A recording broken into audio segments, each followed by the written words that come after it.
You see, this brother right here says, well, all leftists want to see me dead. Well, I'm a leftist. I don't want to see you dead.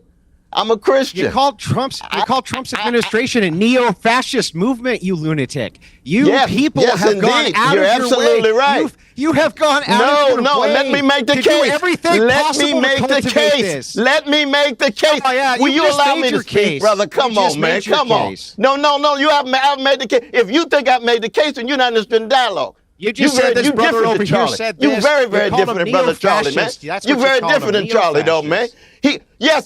Yes, absolutely. Yeah, and I can make the case for that, people too. like you that got that man killed, sir. No. There are such a thing as neo-fascists.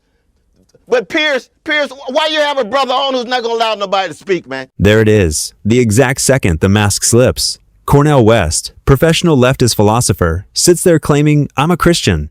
I don't want you dead, while the same mouth that spent years labeling the Trump movement neo-fascist gets put on blast by Andrew Wilson. Watch the face. Watch the panic. Watch the sudden urge to grab his cigarettes and flee the moment free speech actually demands accountability. This isn't debate. This is a grown man realizing his own words helped create the climate that got Charlie Kirk murdered and choosing the exit instead of the truth. I want to bring in Cornell West. I want to bring in Cornell West. I want to bring in Cornell. He's been waiting. Shut up, please, let Cornell come in now. He's been waiting very patiently. Cornell, welcome back to Uncensored, where things are getting incendiary quite quickly. I think the overriding point I would make about the debate we've just been hearing between Andrew and Anna is that there is little doubt to me that the constant rhetoric on the left, the woke left, let me be specific to where I think a lot of the blame lies, ever since Donald Trump came into power in 2016, has been this relentless use of the phrases Hitler, Nazis, fascists about Trump and about Trump supporters. And the problem with constantly saying this as a group, as the woke left have done for 9 years now, is that eventually it permeates down to young impressionable minds who genuinely believe that it is their mission to stop America from being taken over by the new Nazis or the new fascists or the new Hitler. And that leads to the kind of thing we saw with Charlie Kirk. Do you agree that this language, this relentless, in my view, woeful misuse, particularly of the word Nazi towards Trump and his supporters, this is part of the problem?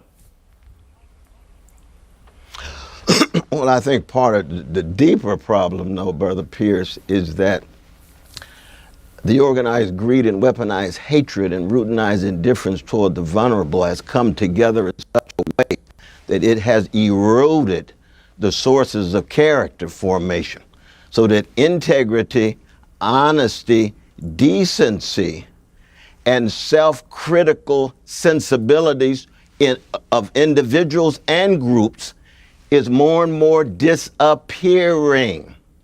So you end up with because hatred itself is promiscuous, just like greed, just like indifference toward the suffering of others. It's promiscuous. It will lie with the left, right, center. It lies with Christians. It lies with Muslims. It lies with Jews. It lies with Buddhists. It lies with Hindus.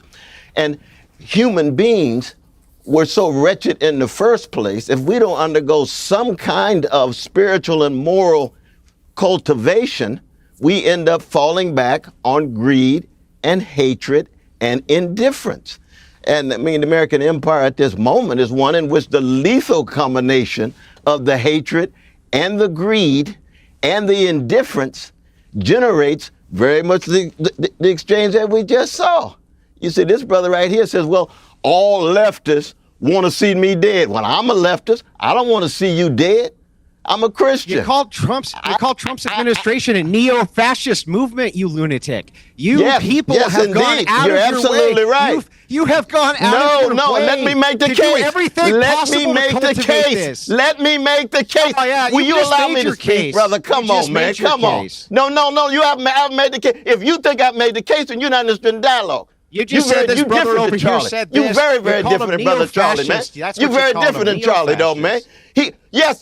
Yes, absolutely. Yeah, and I can make the case for that, people too. like you that got that man killed, sir. No. There are such a thing as neo-fascists. But Piers, why you have a brother on who's not going to allow nobody to speak, man?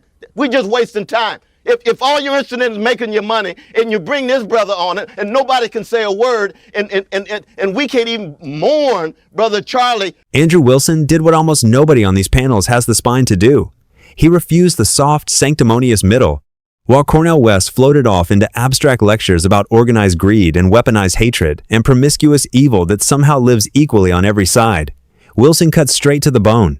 The left has spent a decade screaming fascist, Nazi, Hitler, neo-fascist at Trump, at Charlie Kirk, at anyone who refuses their progressive orthodoxy.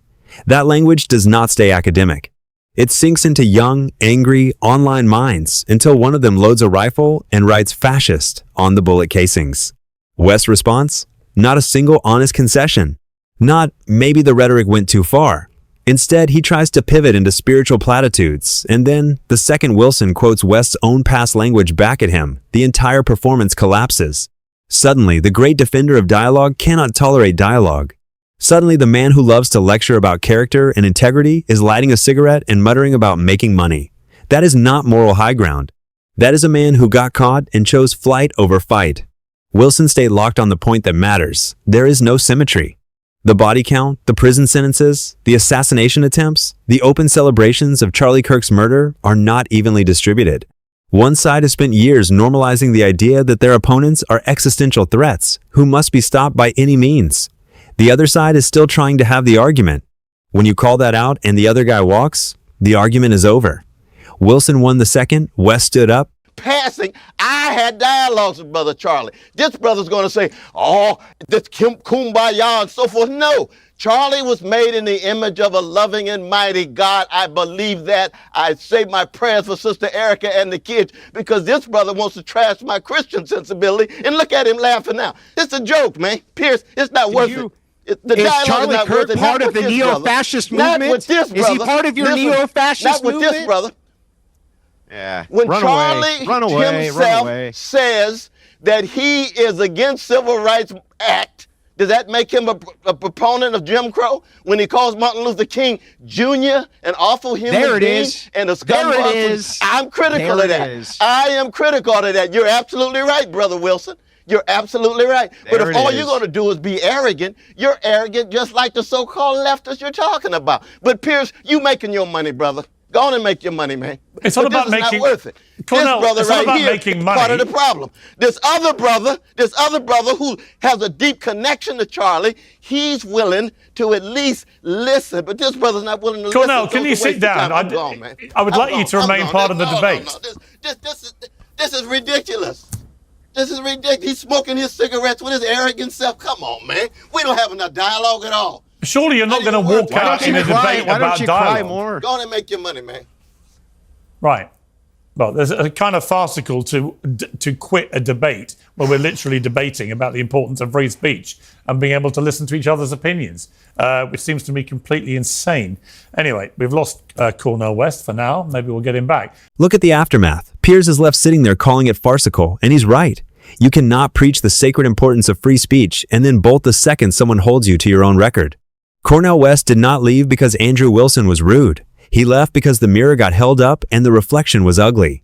This is the pattern. The left demands endless nuance and complexity until the conversation turns to their actual words and the real-world body count those words help produce. Then suddenly it's all, this is ridiculous and go make your money. No accountability, no ownership. Just the same moral preening that somehow never applies to their side. Andrew Wilson refused to play that game. He kept the focus where it belongs. The rhetoric that treats half the country as fascist is not harmless. It is not abstract. It is not both sides. It is a permission structure for violence. And Charlie Kirk is the latest proof. West could have stayed and defended his language. He could have argued the point. Instead, he chose the coward's exit. That tells you everything you need to know about which side still believes in the debate and which side only believes in the sermon until the sermon gets challenged.